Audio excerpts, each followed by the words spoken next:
안녕하세요. 한의사 윤소영입니다.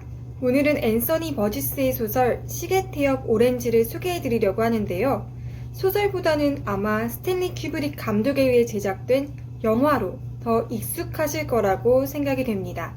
사실 몇 년 전부터 왜 이렇게 유명한지 꼭 한번 봐야겠다라고 마음먹었었던 작품인데요.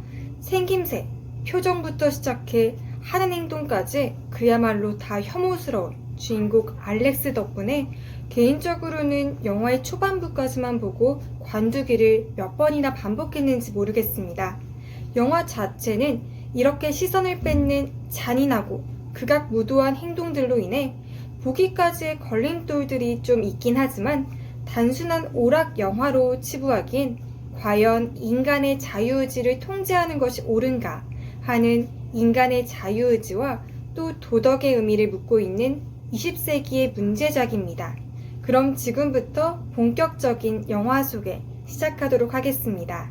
영화 시계 태엽 오렌지는 디스토피아적인 영국 사회의 모습을 그리며 인간의 정신과 행위를 개조하려는 루도비코 실험과 그 결과에 따른 사건과 정황을 다루고 있습니다. 일종의 교도 실험인 루도비코 요법은 조건반사의 원리에 바탕을 둔 일종의 세뇌입니다. 법과 체제에 반대되는 행동을 하려 할 때면 조건반사적으로 고통이 몰려오게 하여 알렉스와 같은 사이코패스 범죄자가 더 이상 악행을 저지르지 못하게 하는 요법이죠.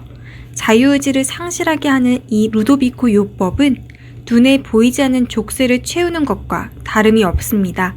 정신의 태엽장치를 다는 것이랄까요?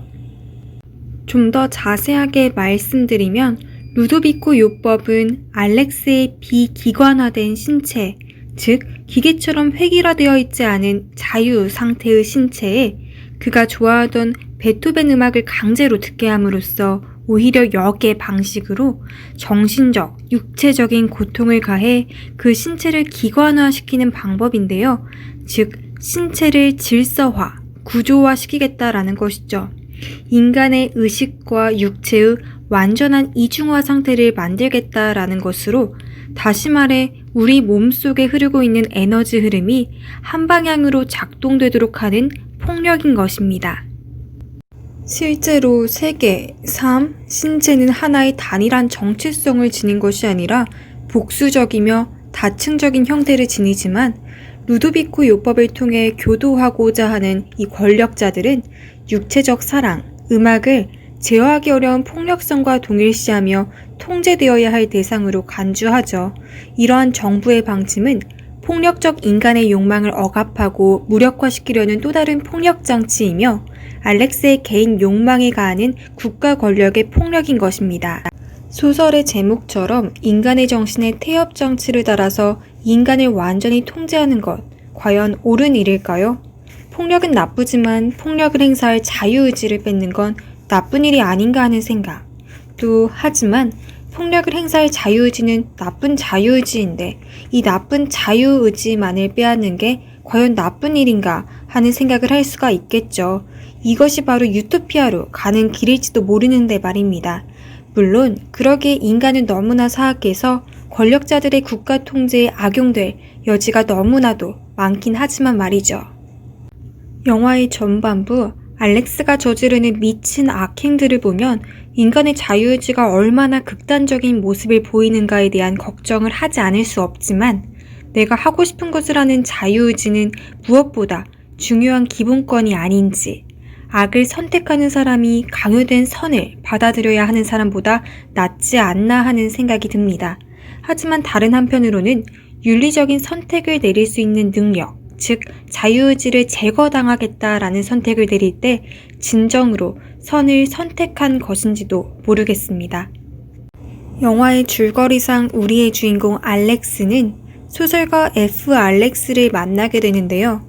사실 이 소설가 F. 알렉스는 알렉스가 감옥에 투옥되기 전 무단 침입하여 살해했던 한 여성의 남편이자 전복 문학 작가였죠. 알렉스는 소설가 F. 알렉스를 축으로 이루어지는 정부 저항 세력을 통해 새로운 질서로의 편입을 강요당합니다. 이 두 사람은 거대한 국가 기계 장치의 한 부속이면서도 독립적인 위치를 차지한 폭력 기계라는 점에서 동질성을 지닙니다. 하지만 우리 현대의 역사는 용감한 이런 작은 자아들이 거대한 기계들과 투쟁하는 그런 이야기가 아니던가요? 알렉스는 개별적인 인간으로서의 이 소소한 자아들이 태생적으로 표면적인 사회적 선을 강조하는 정부와 법, 그리고 학교와 같은 비자아의 기관들에 맞서 대항해야 함을 지적하고 있습니다. 정리하여 말씀드리자면 자유의지를 부여받은 인간이 선만을 행하거나 또 악만을 행한다면 그땐 인간이란 시계태엽 오렌지라고 말할 수 있다라는 것입니다. 신 혹은 악마 또 전능한 정부에 의해 구속받는 시계 장난감에 불과하다는 것이죠. 강요되어 발현된 자유의지가 비록 선의 방향으로 향하고 있다 할지라도 자율적이 아닌 타율적 기계장치에 불과한 것입니다. 뒤에서 다시 설명드리겠지만 영화와 소설의 결말은 서로 다른 뉘앙스를 풍기는데요. 우선 작품 속 알렉스의 폭력성에 대해서 작가는 범죄자, 강간범, 또 살인자보다는 10대의 청소년 탈선자라는 점에 초점을 맞추고 있는데요. 폭력성의 정당함을 주장하는 것이 아니라 단지 삶 자체를 죄책감 없이 즐겁게 경험하고 있을 뿐이라는 것이죠. 어울리지 않게 순진함이라는 말이 떠오르게 말입니다. 그는 알렉스의 폭력성이 성인의 자율성과 중재성 성취 이전에 앞서 아동기에 뒤따른 분화와 개인화의 경계 상태에 위치해 있음으로써 청소년 개인이 위치한 환경의 반경을 넘어서서 자신의 정체성을 재구성하려는 소임이 부여되기 때문으로 보았는데요. 청소년이 분열적 정체성 형성기를 거치며 통합화되지 않은 복수적 주체를 가지고 있기 때문이라는 것이죠. 즉, 정도는 다를 수 있지만 질풍노도의 시기 누구나 겪을 수 있는 하나의 자연스러운 과정으로서 바라보고 있습니다. 앞서 말씀드렸듯 영화와 소설에서의 결말은 서로 다른데요. 우선 난 완전히 치료되었다라는 말로 작품을 마무리하는 스탠리 큐브릭 감독의 영화에서는 알렉스가 루도비코 절제술 이전의 상태로 회복되어 자연스럽게 폭력성을 다시 획득하게 된다는 의미로 해석이 가능합니다. 그가 교도요법 이전으로 회귀했다라는 것은 베토벤 음악을 틀었을 때 그 음악이 다시 감동으로 다가온다라는 점을 통해서 확인이 되죠. 좀 더 구체적으로 분석해보자면 알렉스의 폭력은 극단적이며 그의 황홀함과 분리시킬 수 없는 종류의 것이죠. 베토벤은 그의 폭력적 공상에 영감을 부여하고 있는 것입니다.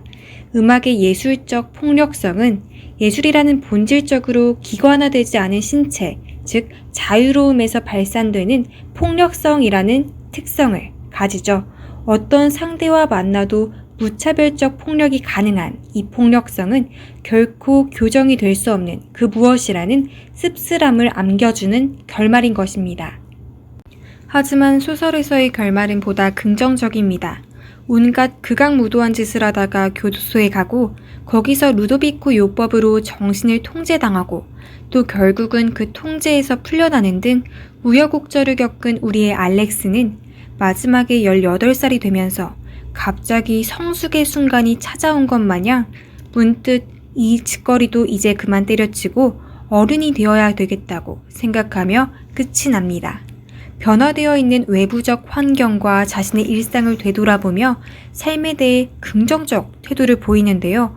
알렉스의 변화는 그가 보여준 폭력적 욕망 과정을 거치면서 성취될 수 있는 것이었습니다. 모든 것은 다 변하기 마련이죠. 알렉스에게 있어 변화는 그가 보여준 폭력적 욕망 과정을 거치면서 성취되었습니다. 소설은 그의 폭력성이 가져오는 결과로서의 도덕적, 윤리적 문제점보다는 모든 인간, 특히 10대의 내면적 근저에 존재하는 순수 기계 에너지로서의 폭력성에 더 초점을 맞추고 있는데요. 그의 폭력성이란 도덕적 판단이 정지된 폭력적, 물리적 힘, 그 이전에 예술적 무한 에너지이며 젊음의 광기에서 생산되는 파괴적 창조성이라는 것입니다. 알렉스는 이렇게 폭력 기계의 단계를 넘어서 성숙한 성년의 단계로 진입합니다. 그는 폭력에 지루해졌고 인간 에너지는 파괴가 아닌 창조에 의해 더 확대된다라는 것을 깨닫게 되었던 것이죠. 개인적으로 저는 극중 알렉스 같은 사이코패스의 인권을 따지기에는 그들이 저지르는 범죄에 따르는 사회적 비용이 너무나 더 크고 또 그들로 인해 타인의 인권이 위협을 받는다라는 게 더 큰 문제라고 생각하는 편입니다. 권력자들에 의해 국가와 개인의 통제에 악용될 여지가 너무나도 많다라는 사실 역시 인정은 하지만 말이죠. 어쩌면 우리들의 생각과는 달리 알렉스의 폭력성은 선과 악의 이분법적 사고로 설명이 될 수 없는 순수한 창조적 에너지였는지도 모르겠습니다.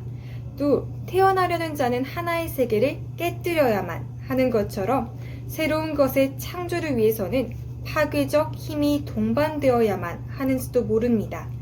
폭력으로의 회귀를 암시하며 끝나는 영화와는 다른 소설의 결말이 저는 마음에 들었는데요.